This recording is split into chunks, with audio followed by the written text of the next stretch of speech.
চায়নার Shanghai Xiao টং ইউনিভার্সিটির বিজ্ঞানীরা এক ধরনের ফোটনিক চিপ আবিষ্কার করেছে, মানে ফোটনিক কম্পিউটার চিপ। কি এই ফোটনিক চিপ?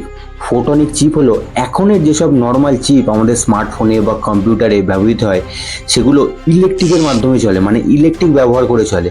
কিন্তু এই ফোটনিক চিপ ইলেকট্রিক না, বরং ফোটন মানে লাইট, আলোর মাধ্যমে ডেটা ট্রান্সফার করবে। এটা এআই জগতের একটা বিশাল বড় ইনোভেশন।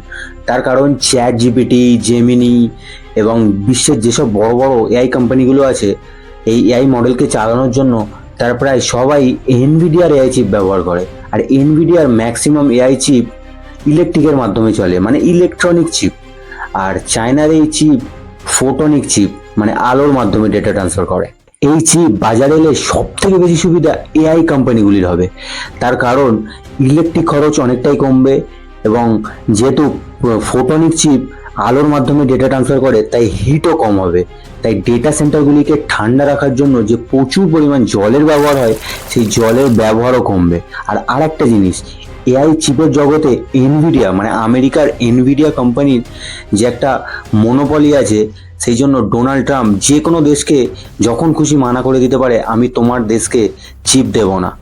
এই জিনিসটা পুরোপুরি শেষ হয়ে যাবে।